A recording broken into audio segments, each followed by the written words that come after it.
내 안에 경건한 슬픔과 근심이 있는가? 어떤 사람들은 크게 근심하고 괴로워할 만한 일이 없다는 식으로 말하는 사람이 있습니다. 그리고 자신이 살아오면서 잘못을 범했던 일들에 대해서 근심하며 불안해하지 않는다고 말을 하고 행동을 하는 사람이 있습니다. 다른 사람의 과실과 불찰로 인하여 다른 사람에게 피해를 끼치고 불편과 어려움을 주면서도 아무렇지 않게 여기는 사람도 있습니다. 그런데 구원을 받고 새 생명을 가진 하나님의 자녀라고 말하면서 자신의 죄성과 연약과 부족의 문제에 대해서 하나님과 사람 앞에서 민감하게 느끼지 못하고 양심적으로 근심하지도 않는 신자도 있다는 것이 큰 문제가 아닐 수 없습니다. 자신의 죄성과 연약과 부족함으로 인하여 하나님을 근심시키고 다른 사람에게 고통을 주는 일이 있음에도 불구하고 무감각하고 무지한 상태에 있다면 어떻게 해야 합니까? 하나님으로부터 구원의 은혜를 누리며 회복해 가기 위하여 어떤 태도를 취해야 하겠습니까? 무엇보다도 자신의 죄성과 연약함과 부족을 냉정하게 보면서 안주하고 만족하고 방치한 상태에 머물러 있어서는 안 되겠다는 마음을 가져야 합니다. 우리 자신 안에 있는 죄성과 연약과 부족으로 인하여 하나님과의 관계와 교제가 단절되어 있는 것이 가장 비참하고 슬픈 것이라는 사실을 이해하고 인정해야 합니다.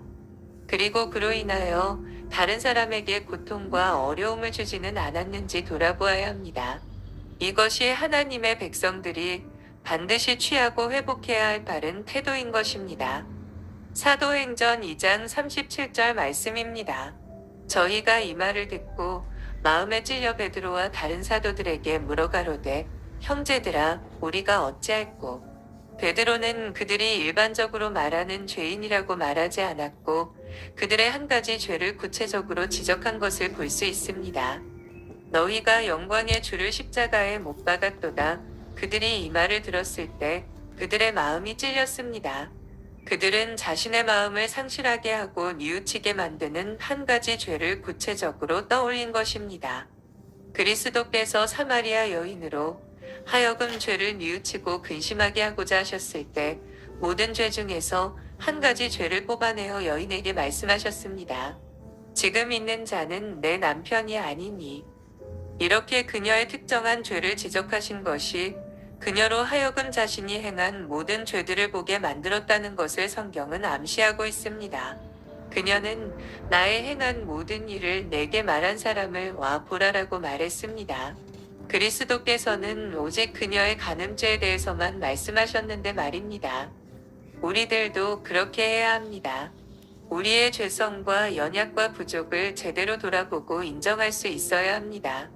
여기서 우리는 그들이 올바로 복음을 접하고 예수님과 교제하면서 자신 안에 있는 죄악을 발견하게 되었을 뿐만 아니라 다른 모든 죄성과 연약과 부족에 대해서도 분명하게 볼 수 있게 되었고 애통하고 가난한 심정으로 하나님 앞에 합당한 반응을 하게 되었을 것이라 짐작할 수 있게 됩니다. 우리는 말씀의 은혜를 누릴수록 죄에 대한 무감감과 완악함에서 부드럽고 겸손한 마음으로 돌아설 수 있게 된다는 사실을 알게 됩니다.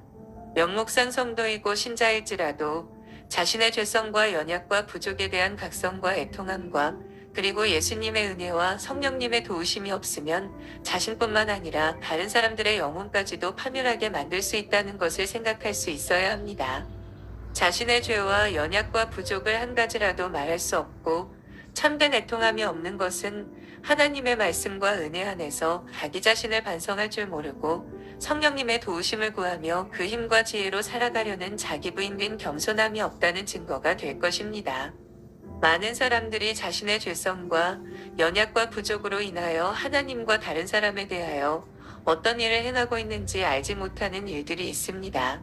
어떤 사람들은 자기가 죄를 지었다고 말하면서도 지은 죄가 구체적으로 무슨 죄인지에 대해서는 알지 못하고 있는 것입니다. 우리는 올바른 말씀 선포와 구원의 은혜를 경험하며 성령님의 도우심을 힘입을 때에야 비로소 자신의 실체와 현주소를 깨닫게 됩니다. 그리고 강팍하고 무감각한 마음이 부드럽게 되고 예민하게 되어 애통하고 겸손한 심령으로 하나님의 은혜만을 붙잡으려는 강한 소원과 의지를 품게 됩니다. 그런데 우리 자신이 자신의 죄성과 연약과 부족에 대하여 무감각하고 강박한 상태에 있다면 교회를 통해 주시는 말씀으로 인하여 실제로 구원의 은혜를 누리고 있는지, 말씀 묵상과 기도를 통한 경건의 훈련에 힘쓰고 있는지 반성해 보아야 할 것입니다. 하나님의 말씀을 올바로 듣고 배우고 묵상할 때에야 우리는 하나님과 사람을 올바로 이해하게 되고 자신의 능력과 실질을 파악하며 합당하고 민감한 생명적인 반응을 보이게 될 것입니다. 참되게 회개하고 개혁해가는 신자가 될 수 있을 것이라 확신합니다.